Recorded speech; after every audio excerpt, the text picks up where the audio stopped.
Olá a todos, aqui é o professor Cláudio e hoje, para resgatar uma máxima, uma proposição, uma afirmação, que é a mais conhecida dentre tantas máximas criadas pelo homem grego, pelo espírito grego, pelo engenho grego. E eu me refiro a uma máxima que se encontrava no, no alto, na entrada do templo de Apolo em Delfos, o santuário de Apolo em Delfos, e que trazia a seguinte advertência: conhece-te a ti mesmo? Ora, praticamente todos nós conhecemos ou já nos deparamos, conhecemos, nos deparamos, encontramos por aí esta máxima, esta proposição que saiu do alto da entrada daquele templo grego, daquele santuário em Delfos, criou raízes no imaginário ocidental e percorreu não apenas o campo, as plagas da filosofia, mas também da literatura, da arte, do cinema, enfim, esta máxima, conhece-te a ti mesmo, na verdade, esta advertência faz parte já do nosso imaginário ocidental. E ela foi interpretada, ou ela é interpretada, como um convite ao autoconhecimento. Porém, não era este o seu sentido, o seu significado original. Não era esta a interpretação que o homem grego, lá do sétimo, do sexto, do quinto séculos antes de Cristo, dava a esta máxima.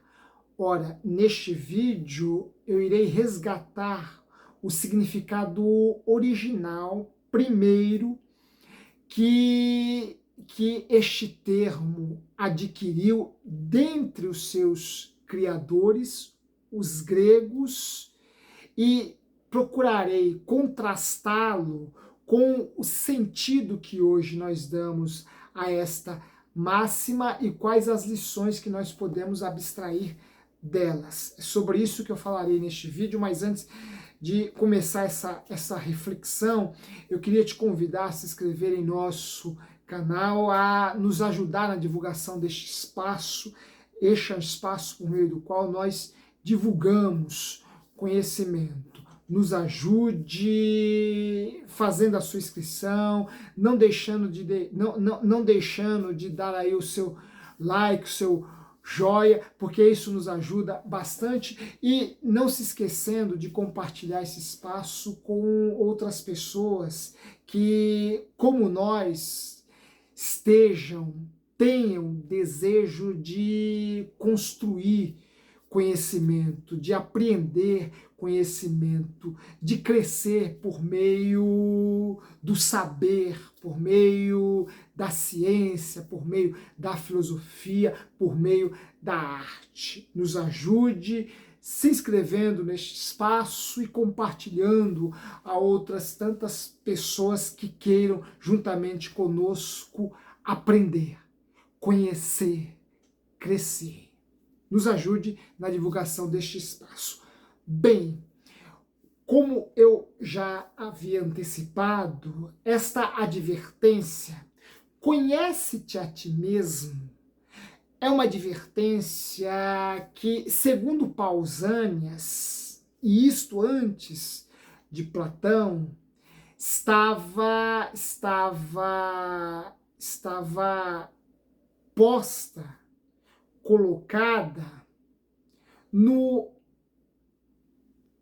alto, na entrada do santuário em Delfos, dedicado a Apolo. Foi Pausânias quem situou geograficamente, quem apresentou ao mundo ocidental o local, o espaço onde, primeiramente, esta inscrição, esta proposição, esta máxima foi colocada pela primeira vez. Pausânias nos diz que era no alto do santuário de Apolo em Delfos que esta máxima surgiu pela primeira vez. Ora, depois, nós bem sabemos, ela será mencionada por Platão e ela vai aparecer como uma espécie de certidão de nascimento, por assim dizer, se é que eu posso utilizar este termo, do filósofo Sócrates. Esta máxima, conhece-te a ti mesmo, teria sido, a considerarmos a filosofia platônica, o ponto nuclear de onde floresce a filosofia de Sócrates, o pensamento de Sócrates. Ora, Platão e Sócrates farão menção a esta máxima. Pausânias vai nos colocar diante do lugar, da origem, de onde primeiramente esta máxima foi colocada, foi inscrita, foi lapidada, por assim dizer. Ora, ela apareceu, ela se apresentou primeiramente ao mundo lá no santuário de Delfos, que era consagrado a Apolo. E quem era Apolo? Apolo era o deus da harmonia, o deus que estava relacionado, muito ligado às musas, o deus da arte, o deus da poesia, o deus da música, o deus da ciência, o deus da harmonia. Portanto, esta máxima aparece, primeiramente, relacionada a uma divindade que é a divindade ligada à harmonia, à beleza, à poesia, à ciência. Mais tardiamente, e isto, para sermos mais precisos, mais exatos, esta máxima, esta proposição, vai adquirir um sentido, um significado. Para sermos mais precisos, no século XVI, durante o Renascimento, esta proposição, esta máxima, vai adquirir uma interpretação que, como nós veremos, destoará, se distanciará desta sua relação originária com o Deus da harmonia, com o Deus da medida, com o Deus da justa medida, que era Apolo. No Renascimento, no século XVI, esta máxima, esta advertência, conhece-te a ti mesmo, será reinterpretada como uma forma de autoconhecimento, um convite ao autoconhecimento. Portanto, a partir do Renascimento, esta expressão, esta máxima, passa a ter o sentido, o significado com o qual até hoje muitos de nós a entendemos, muitos de nós a adotamos. ela seria, ou ela se torna, a partir do Renascimento, no século XVI, um convite ao autoconhecimento, um convite para que o indivíduo se volte à sua interioridade, ao seu homem interior, à sua consciência, à sua alma, ao seu espírito, e se conheça a partir daquilo que lhe é mais profundo, lhe é mais essencial. Ora, é a partir desta reinterpretação que esta máxima entra no Ocidente moderno, e aqui nós já estamos falando da modernidade. O Renascimento é um dos grandes movimentos que marcam o início da modernidade. É este o significado que esta máxima passará a adquirir na modernidade e que, de alguma forma, será consagrada pelo homem a partir do século XVI. Ora, o homem ocidental vai interpretar esta máxima a partir do sentido, do significado que o Renascimento lhe deu. É assim que ela vai aparecer na arte, na literatura, na música, no cinema, porque essa máxima é uma máxima que também foi explorada pela linguagem cinematográfica, e quem assistiu à franquia Matrix, e qualquer dia desses aí nós iremos fazer um mergulho nesta, não mais uma trilogia, né, porque já temos aí um quarto filme da franquia, se bem que, ao meu ver, um quarto filme que não faz jus à trilogia, né? Eu particularmente acho que o filme teria um desfecho melhor se ele permanecesse enquanto trilogia. O quarto filme da série não apresenta o melhor, não fez jus ao melhor da franquia, muito pelo contrário, ao meu ver. Qualquer dia desses a gente faz um mergulho na franquia Matrix, mas quem assistiu a trilogia sabe, vai se lembrar e sabe da importância que essa máxima terá para o processo de autoconhecimento, de esclarecimento, de consciência de quem a personagem Neo é dentro daquela engrenagem, dentro desse maquinário chamado Matrix. Ora, quando Neo vai consultar o oráculo, em seu primeiro contato com o oráculo, a máxima que aparece dando mote, dando ritmo, dando sentido daquele encontro entre Neo e o oráculo, será esta máxima apolínea, será esta máxima, essa máxima que surge pela primeira vez lá no templo de Delfos, no santuário consagrado a Apolo. Eis aí um exemplo do quanto que esta máxima, do quanto que esta proposição entrou no imaginário ocidental para não mais sair.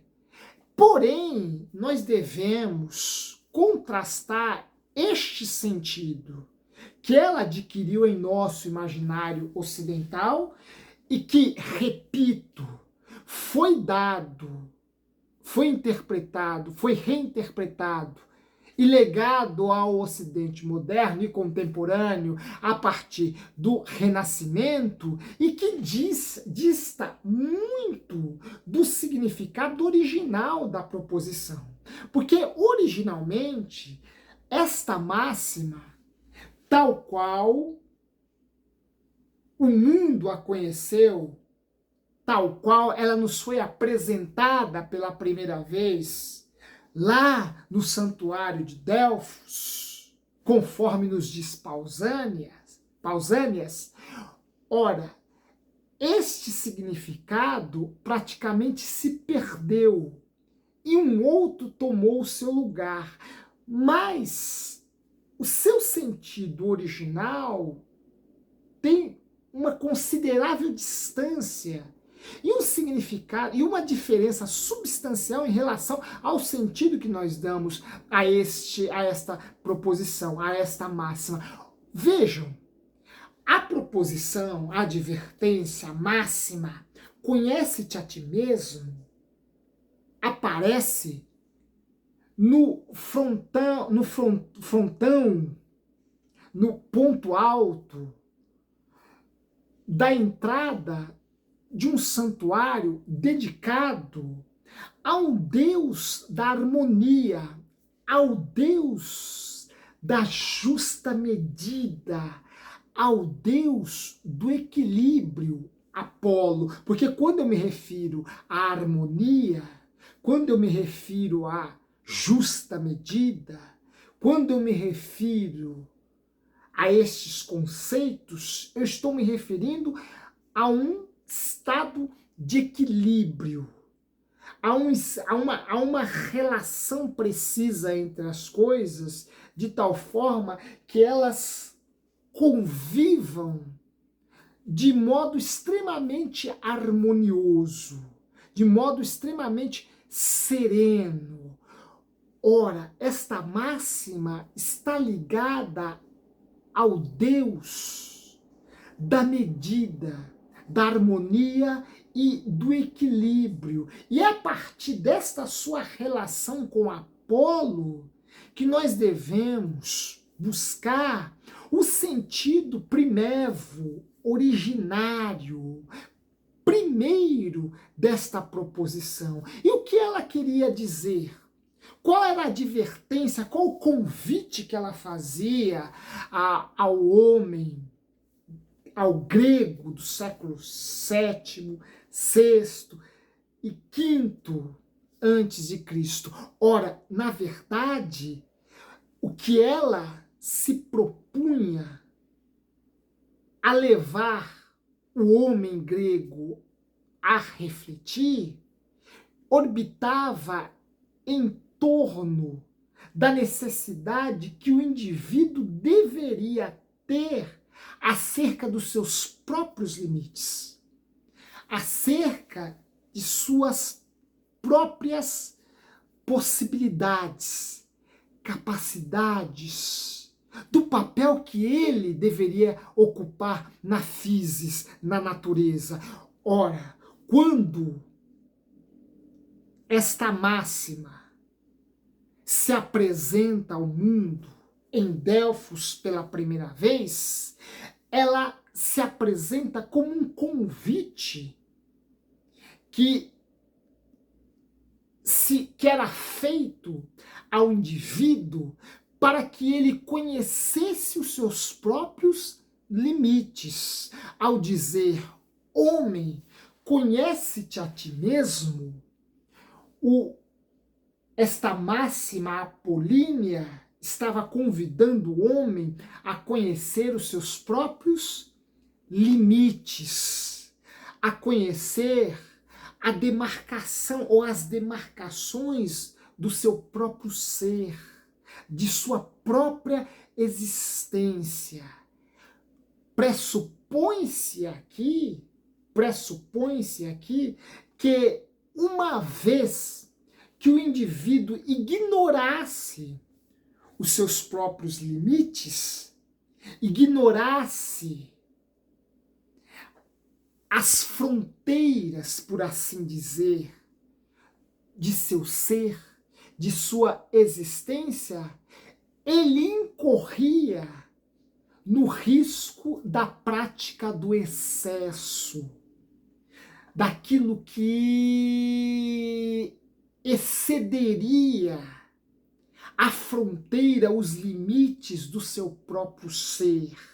Portanto, o homem que não conhecesse os seus limites, ou seja, o homem que não tivesse a consciência clara de suas limitações, incorria no risco da prática dos excessos, e os excessos eram duramente castigados pela divindade da harmonia, pelo deus Apolo, que era o deus da harmonia, da justa medida, o deus do comedimento, o deus da razão. Porque, vejam, a palavra razão, e essa palavra é a palavra, é a versão latina para o termo grego logos.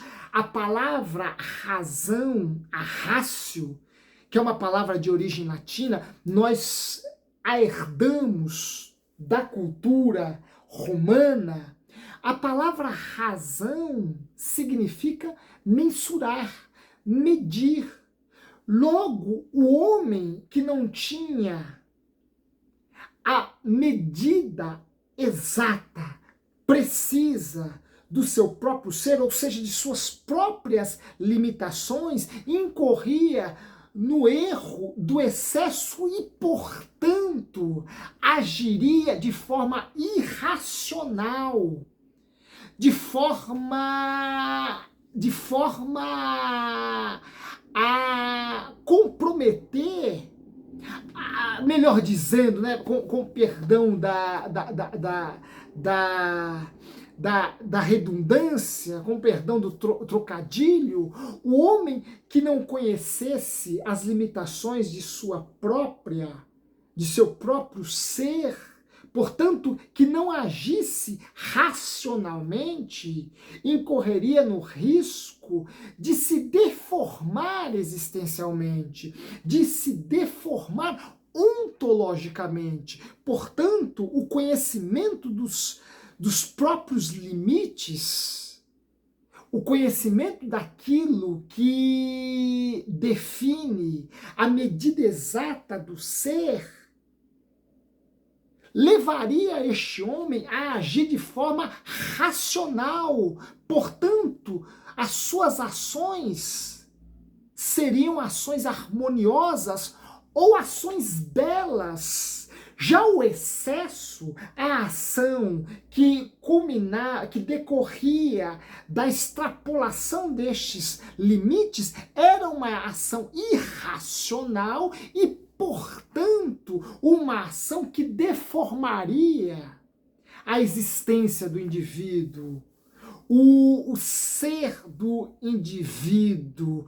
Por isso que esta proposição, esta máxima, na verdade, em seu significado mais original, mais essencial, era um convite para o indivíduo conhecer os seus próprios limites, agir de forma equilibrada, agir a partir do seu próprio potencial, de suas capacidades, ou, para nos valermos de um termo grego, de um termo muito caro aos gregos, a partir dos seus próprios talentos ou dotes naturais. À medida em que o indivíduo conhece as suas próprias limitações, ele sabe perfeitamente reconhecer o seu papel no cosmos, o seu papel na natureza, o seu papel no mundo. E este conhecimento, o conhecimento dos seus próprios limites, conduz o homem a agir nem aquém e nem além das possibilidades do seu próprio ser. Este conhecimento, o conhecimento dos seus próprios limites, leva o indivíduo a agir dentro da medida de sua própria existência, de sua própria vida, do seu próprio ser, de sua própria individualidade. Portanto, o conhecimento dos limites é aquilo que permite o indivíduo a atingir a plenitude do seu ser, não agindo nem a quem, porque se ele agir a quem, ele não vai esgotar todas as suas possibilidades, toda a sua potencialidade, E, portanto, ele será um ser tímido no sentido existencial e nem além de suas próprias possibilidades, porque essa ação que leva o indivíduo a ir além de suas próprias possibilidades já é uma ação irracional e, consequentemente, deformará a existência do indivíduo, deformará o ser do próprio indivíduo.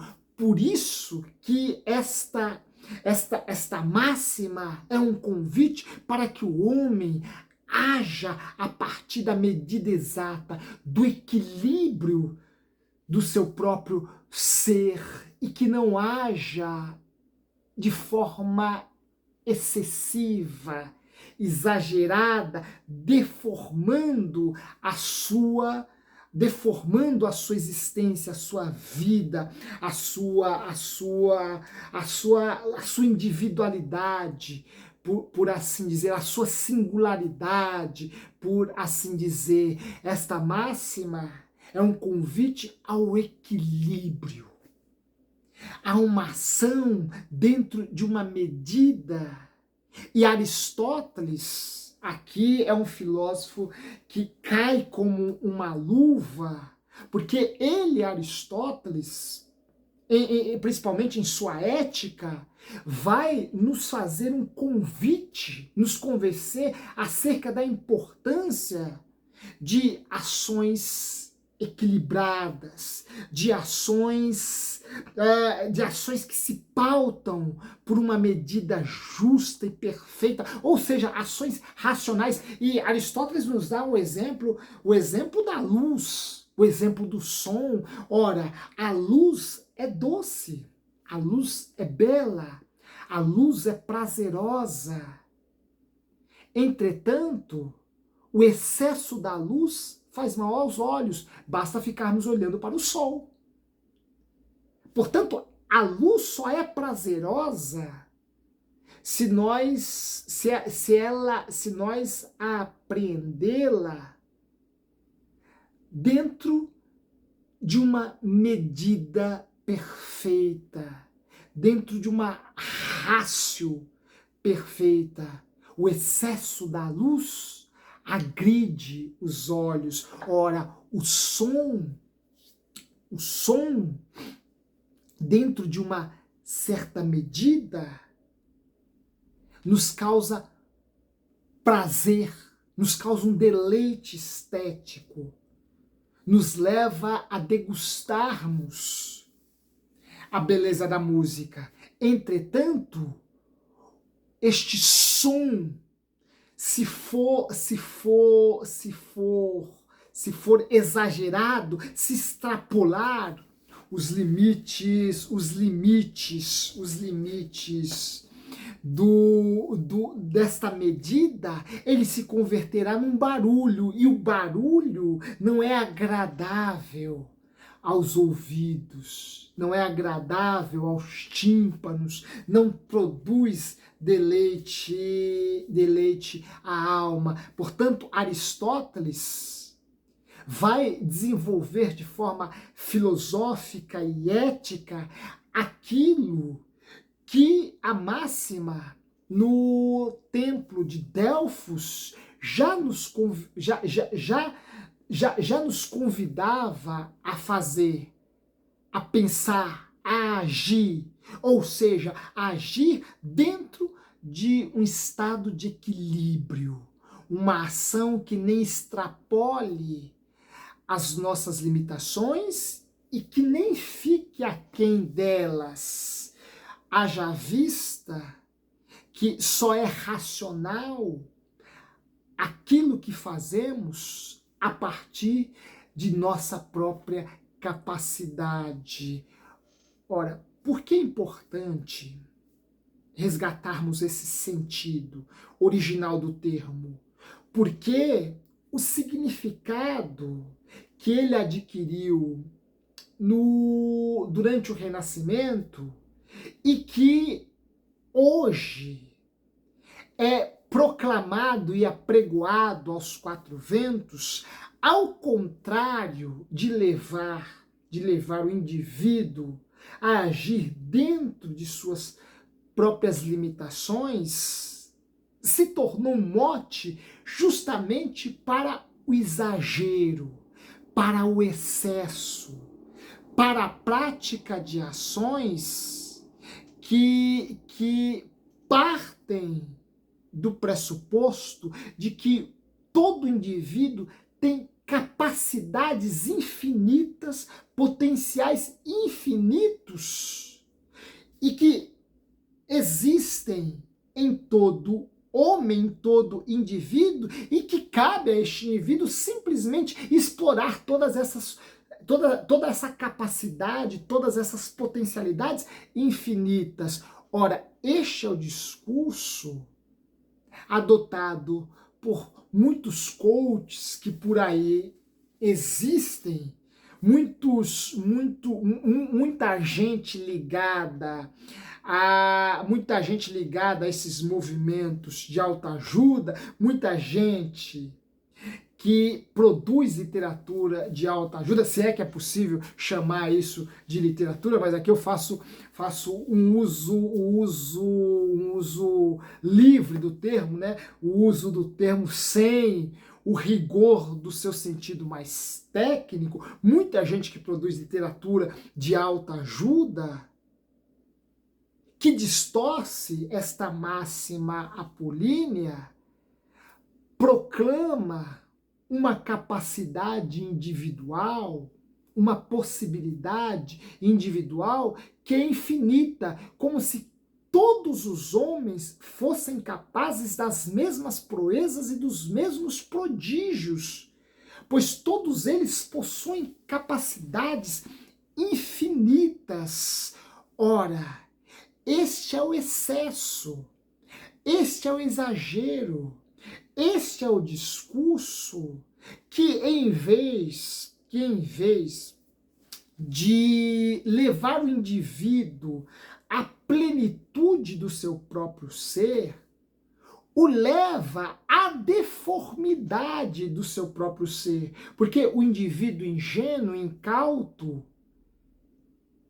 assume esse discurso de forma inconsequente, reflexiva e irracional e passa a se sentir capaz de fazer tudo ou qualquer coisa a partir de uma maestria ou de uma excelência que lhe foi negada pela natureza, né? E nós temos exemplos aí a perder de vista, né? Gente que nós percebemos claramente não tem nenhum talento natural para a música, mas que mergulhou nesse mundo aí e se sente dono, senhor, de uma capacidade, de uma excelência que a natureza lhe negou, de um talento que a natureza lhe negou, né?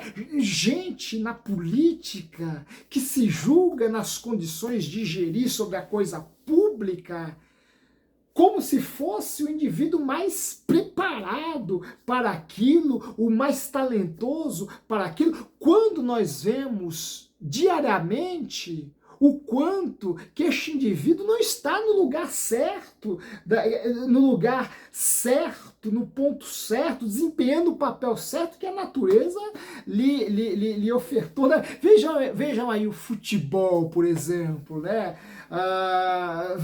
Vejam o futebol, né? De volta e meia, quando eu estou muito ocioso, né? Eu me detenho na frente de uma televisão, às vezes no horário de um almoço, né, e fico vendo ali os melhores lances, ou até mesmo alguma parte ali de um jogo ao vivo, e vendo tanta gente judiando da bola, maltratando a bola, eu fico me perguntando, mas como esse camarada conseguiu se tornar um jogador profissional, destratando a bola desse jeito, judiando da bola desse jeito e ainda ganhando rios de dinheiro com isso, que é mais trágico.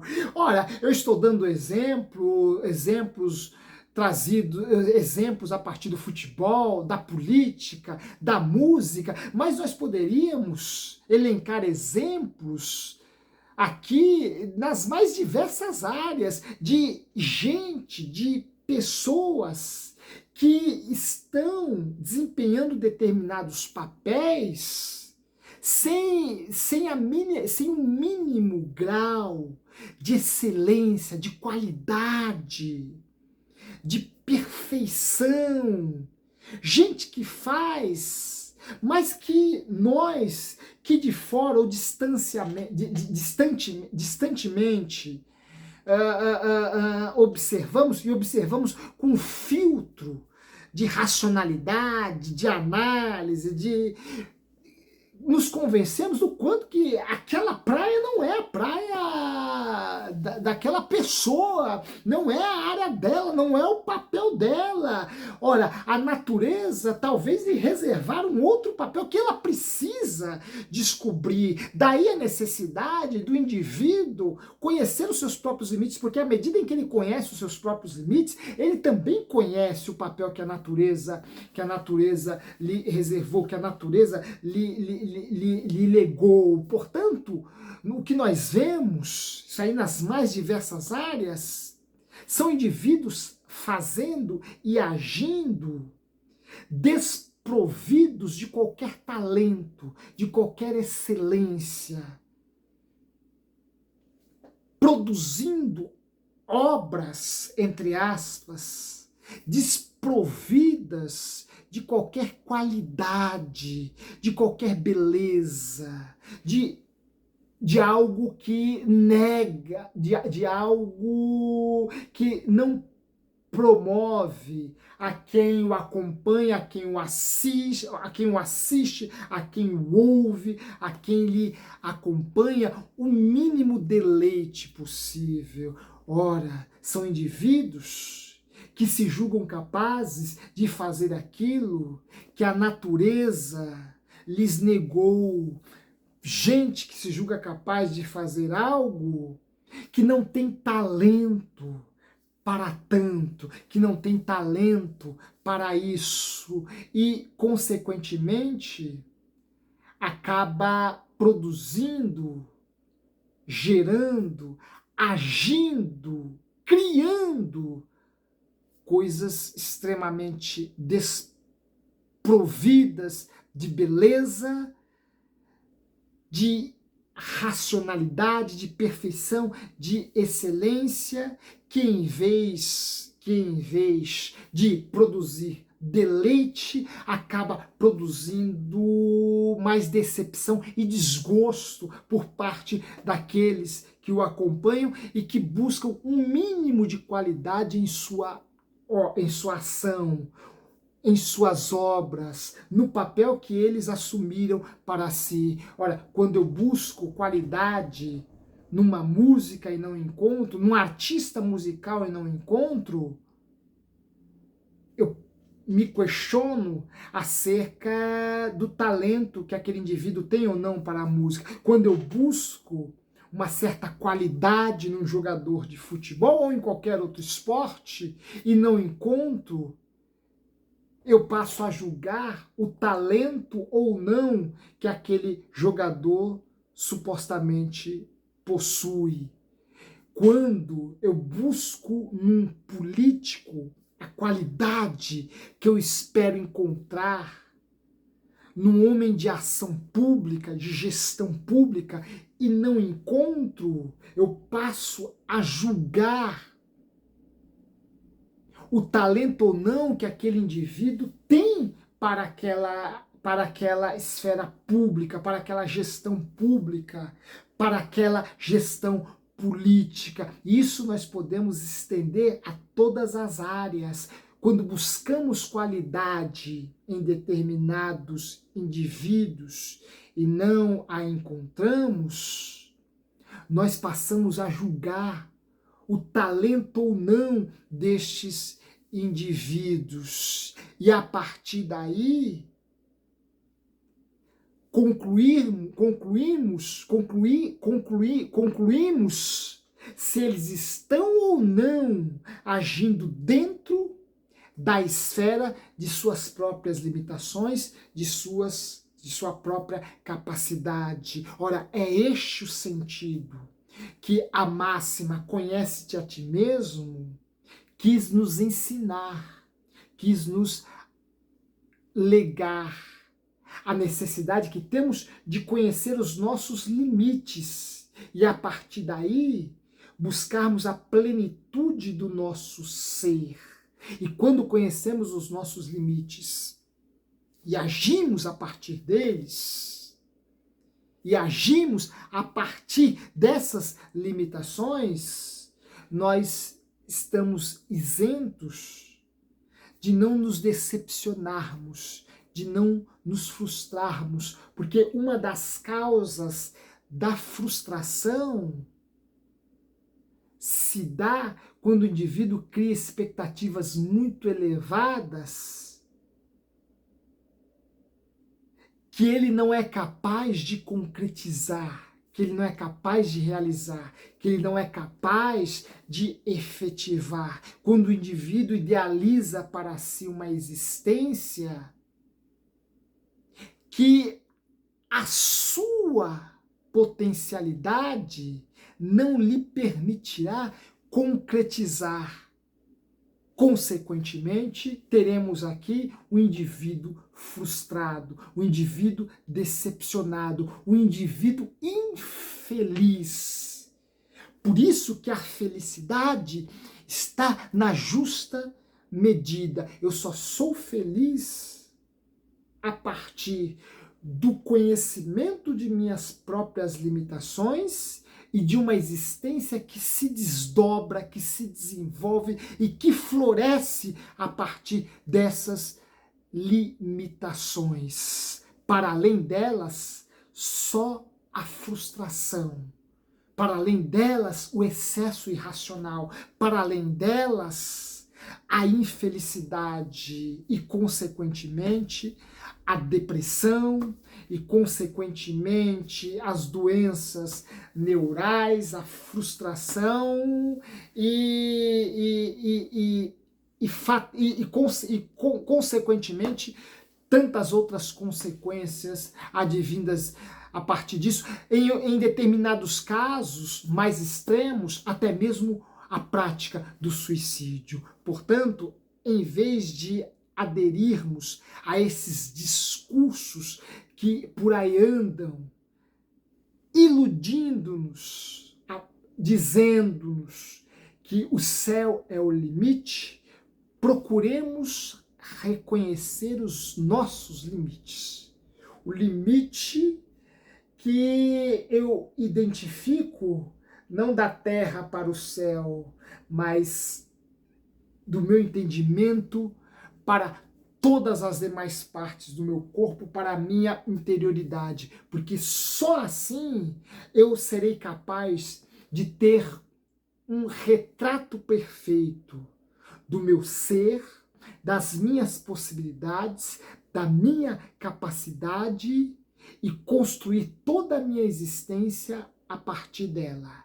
Assim, eu estarei agindo em harmonia com a natureza, em harmonia comigo mesmo, em harmonia com os demais e caminhando para a plenitude do meu ser, a plenitude da minha existência.